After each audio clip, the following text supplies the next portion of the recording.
Hello दोस्तों, स्वागत है आप सभी का हमारे यूट्यूब चैनल में। और जैसा कि आप सभी को पता होगा कि अभी जो है पॉलिटी की क्लास चल रही है for UPSI and all other competitive one day come exams.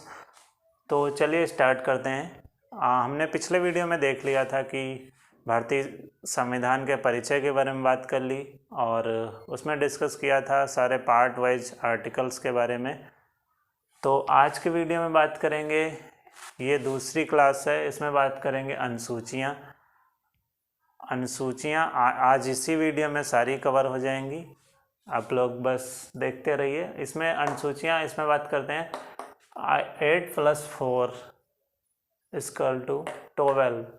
इसमें 8 का मतलब है जब हमारे संविधान का इम्प्लीमेंटेशन हुआ था, मतलब जो संविधान लागू किया गया था उस टाइम पे 8 अनुसूचियाँ थीं और अभी उसके बाद में 4 अनुसूचियाँ और जोड़ दी गई, जिस वजह से अब 12 अनुसूचियाँ टोटल हो गई हैं।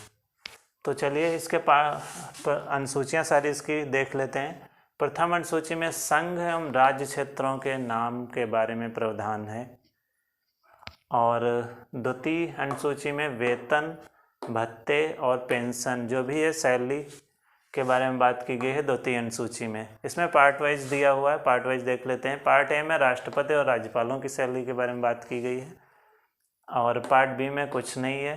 पार्ट ए में राष्ट्रपति और राज्यपाल, पार्ट बी में कुछ नहीं। पार्ट सी में लोकसभा स्पीकर, चेयरमैन मतलब सभापति, डिप्टी चेयरमैन मतलब उपसभापति की सैलरी और विधानसभा व विधान परिषद के जो भी अध्यक्ष और स्पीकर और चेयरमैन वगैरह हैं, इन सब के बारे में पार्ट सी में बात की गई है। पार्ट डी में सुप्रीम कोर्ट और हाई कोर्ट के जजों की सैलरी के बारे में बात की गई है। पार्ट डी सुप्रीम कोर्ट और हाई कोर्ट, इनकी सैलरी के बारे में बात की गई है पार्ट डी में। और पार्ट सी में कंट्रोलर कैग की सैलरी मतलब controller and auditor general of India, इसकी बात की गई है, मतलब भारत का महालेखा नियंत्रक परीक्षक। अब आते हैं तृतीय अनुसूची में। तृतीय अनुसूची में बात करें तो इसमें शपथ के बारे में बात की गई है, जो भी बड़े बड़े पदाधिकारी हैं उनकी शपथ के बारे में बात। इसमें 2 टाइप की शपथ होती है, एक सबसे पहले तो नंबर 1 पद की शपथ और दूसरी गोपनीयता की शपथ। तो इसमें देखते हैं कौन कौन लेता है शपथ। मंत्री परिषद में जितने भी आते हैं, राष्ट्रपति और प्रधानमंत्री और जितने भी सारे मंत्री कैबिनेट के होते हैं वो सारे इसमें होते हैं। और 360 जो है हमारा 60 आर्टिकल, इसमें प्रेसिडेंट को रखा गया है।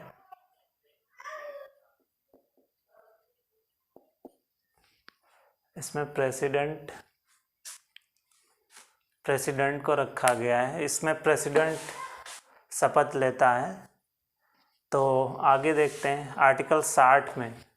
और फिर दूसरा देखते हैं लोकसभा एंड राज्यसभा के सदस्य, मतलब लोकसभा और राज्यसभा के सदस्य शपथ लेते हैं। फिर है सुप्रीम कोर्ट और हाई कोर्ट के जज, ये लोग शपथ लेते हैं, सुप्रीम कोर्ट और हाई कोर्ट के जजेस। और ये कैग लेता है controller and editor general of India. और फिर 5वां राज्यों के मंत्री परिषद, ये भी शपथ लेते हैं, जो भी मंत्री परिषद होती है राज्यों की। अब बात करते हैं छठे जो इसी की छठा है, राज्यों के विधान परिषद व विधानसभा के सदस्य। ये सारे लोग राज्यों के विधान परिषद और विधानसभा के सदस्य सारे लोग शपथ लेते हैं। तो ये तृतीय अनुसूची में इतना सब कुछ आ रहा है, मंत्री परिषद, लोकसभा राज्यसभा के सदस्य, सुप्रीम कोर्ट और हाई कोर्ट के जजेस, और ये कंट्रोलर एंड एडिटर जनरल, और ये राज्यों की मंत्री परिषद, राज्यों के विधान परिषद व विधानसभा के सदस्य। इतने सारे लोग जो शपथ लेते हैं वो तृतीय अनुसूची मतलब 3rd शेड्यूल के अंतर्गत आते हैं। अब बात करते हैं चौथी अनुसूची में दिया हुआ है राज्यसभा में सीटों का बंटवारा, चौथी में राज्यसभा में सीटों का बंटवारा। तो इसमें जो सबसे ज़्यादा जिस राज्य की हाईएस्ट हमने इसमें ले लिया है, क्योंकि सारे नहीं, इसमें सारे बाद में डिटेल में करवाएंगे कितने राज्य, मतलब कौन कौन से राज्यों से कितनी कितनी राज्यसभा में सीटें हैं उसके बारे में। मैंने हाईएस्ट यूपी में 31 हैं राज्यसभा में सीटों की संख्या। यूपी जो है इंडिया का, उसमें सबसे ज़्यादा मतलब हाईएस्ट यूपी में है 31। उसके बाद में शायद महाराष्ट्र की 19 हैं और उसके बाद में तमिलनाडु की 18 हैं। ऐसे ही सेकंड और थर्ड आगे हम इस सारी करवा देंगे जो भी है। वैसे टॉप 3 ये जो यूपी है हमारा, ये 31 है राज्यसभा में। उसके बाद महाराष्ट्र, फिर तमिलनाडु और फिर शायद मध्य प्रदेश, इसमें 11 है मध्य प्रदेश में शायद। तो ये डिटेल में बाद में आगे करवाएंगे। अभी फिर 5वीं अनुसूची में, 5वीं अनुसूची में इसमें अनुसूचित क्षेत्र व अनुसूचित जनजाति के प्रावधान, प्रशासन और नियंत्रण के प्रावधान। मतलब कि 5वीं अनुसूची में अनुसूचित क्षेत्र व अनुसूचित जनजाति के क्षेत्र जो हैं, इसमें प्रशासन और नियंत्रण के प्रावधान, और इन क्षेत्रों में केंद्र की कार्यपालिका की शक्ति लागू होती है, ना कि इनकी स्वयं की। जैसे हमारे राज्यों का हुआ, वो उसमें हमारे राज्यों की जो भी कार्यपालिका की शक्ति वहाँ लगती है राज्य क्षेत्र में। और यहाँ पे जो है ये जनजातीय क्षेत्र, जो अनुसूचित जनजातीय क्षेत्र, इनमें प्रशासन और नियंत्रण जो करता है वो सेंट्रल गवर्नमेंट करती है, मतलब केंद्र की कार्यपालिका शक्ति इन क्षेत्रों में लागू होती है। अंडरस्टैंड। अब छठी अनुसूची में अगर बात करें, छठी अनुसूची, इसमें जनजातीय प्रशासन के उपबंध, मतलब इसमें बात की गई है जनजातियां जो प्रशासन के, जनजातीय प्रशासन के उपबंध। इसमें 4 राज्य आते हैं, असम, मेघालय, त्रिपुरा, मिजोरम। ये जनजातीय क्षेत्र हैं। असम हो गया, मेघालय हो गया, मिजोरम हो गया, त्रिपुरा हो गया। ये हमारा पूर्वी भारत में पड़ता है। और आगे बात करते हैं 7वीं अनुसूची। इसमें संघ सूची, राज्य सूची, समवर्ती सूची। इसमें 3 टाइप की हैं, संघ सूची, राज्य सूची, समवर्ती सूची। तो एक एक करके देख लेते हैं। जो संघ सूची है हमारी, इसमें केंद्र सरकार सम्मिलित है, और जो राज्य सूची है इसमें राज्य सरकार के विषय सम्मिलित हैं। संघ सूची में केंद्र सरकार के विषय हैं, राज्य सूची में राज्य सरकार के विषय हैं, और जो समवर्ती सूची है इसमें दोनों के विषय, मतलब वो भी केंद्र के भी और राज्य सरकार के भी, मतलब इसमें दोनों उपबंध बना सकते हैं। तो इसमें देख लेते हैं संघ सूची। इसमें 100 विषय हैं। पहले जो ये 97 लिखे हैं, इसमें पहले जो थे वो 97 थे।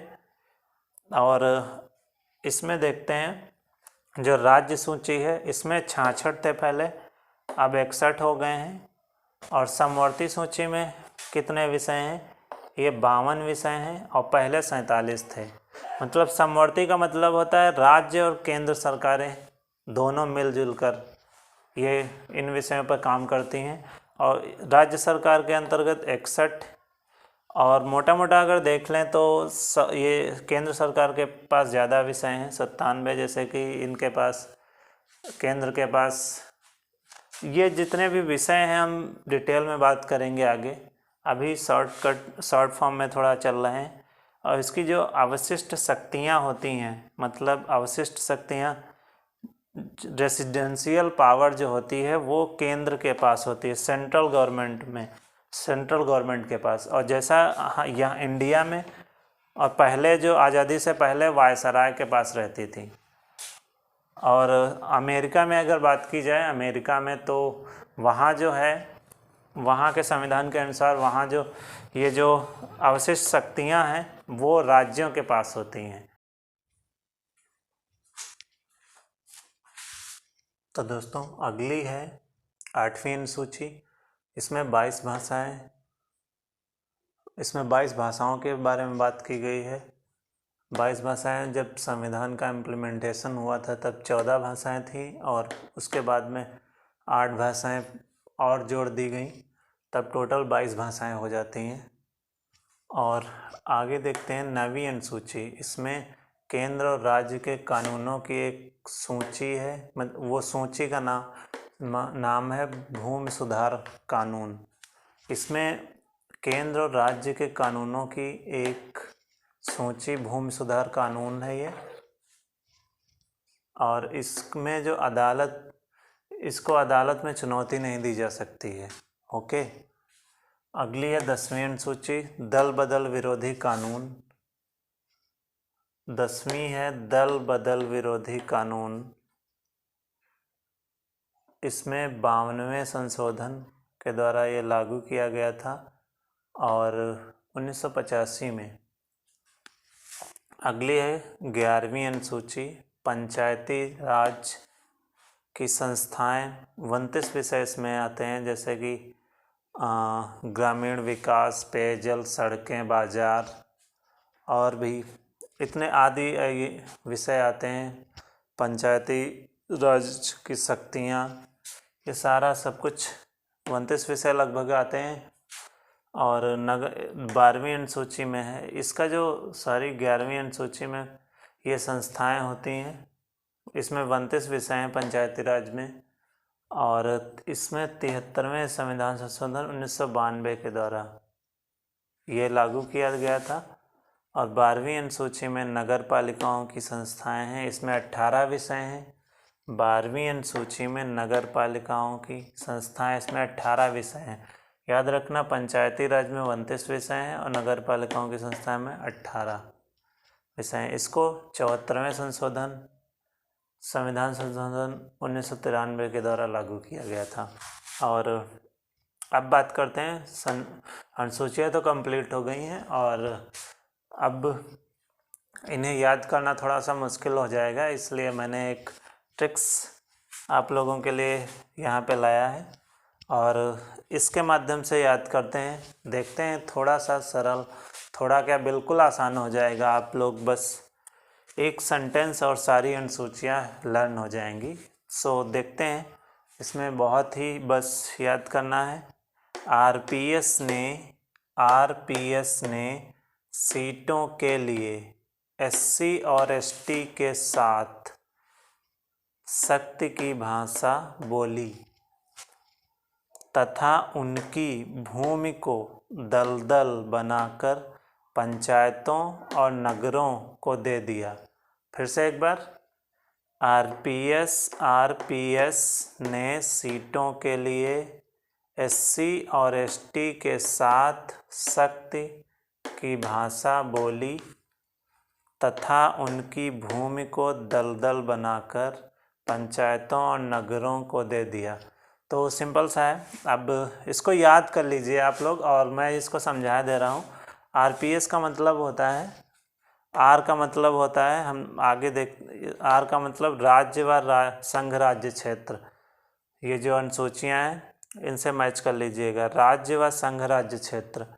और फिर इस पी का मतलब है पदाधिकारी, मतलब प्रतिष्ठित पदाधिकारी। और जो एस का मतलब है, इस वाले एस का मतलब इसमें शपथ। आपने जो अभी जो मैंने इसके बारे में बात की, शपथ वगैरह के बारे में अनुसूची में, और जो ये है सीटों की बात की गई है, इसमें राज्यसभा में सीटों का बंटवारा, सीधा राज्यसभा में सीटों का बंटवारा, ये चौथी अनुसूची है के लिए। और फिर आता है एससी और एससी, ये 5वीं अनुसूची में। एससी अनुसूचित और जनजातीय क्षेत्रों के प्रशासन व नियंत्रण के बारे में बताया गया है। और एसटी के साथ ये 6ठी अनुसूची में है, असम, मेघालय, त्रिपुरा व मिजोरम राज्यों के जनजातीय क्षेत्रों के प्रशासन के बारे में। एसटी असम, मेघालय, त्रिपुरा व मिजोरम राज्यों के जनजातीय क्षेत्रों के प्रशासन के बारे में हमने अभी करवाया है जस्ट। फिर के साथ सख्त की भाषा बोली, 7वीं अनुसूची शक्ति का विभाजन, अभी पीछे देखा हम लोगों ने। देन भाषा, शक्ति की भाषा, ये भाषा हो गया। इसमें ये 8वीं अनुसूची में भाषा है, ये आप सामने दिया हुआ है 8वीं अनुसूची। इसमें 22 भाषाओं के बारे में उल्लेख किया गया है। 8वीं अनुसूची ये बोली तथा उनकी भूमि को, भूमि ये 9वीं अनुसूची है। भूमि सुधार के बारे में ये दिया 9वीं अनुसूची। और उनकी भूमि को दलदल, दलदल, दलदल आपको ये देख रहा है, दलदल, दलदल, दल बदल, मतलब दलदल का मतलब दल बदल के बारे में। तो ये रहा 10वीं अनुसूची। 10वीं अनुसूची दल बदल के बारे में बता रहा है, दल बदल विरोधी कानून के बारे में। ये 10वीं अनुसूची होगी। उसके बाद में दलदल बनाकर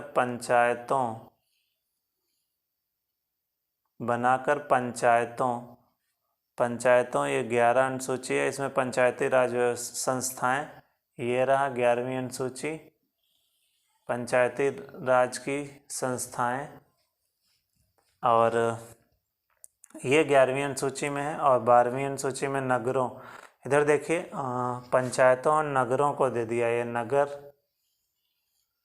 नगरों मतलब नगर पालिकाओं की संस्थाएं, ये 12वीं अनुसूची में ये रहा आपका।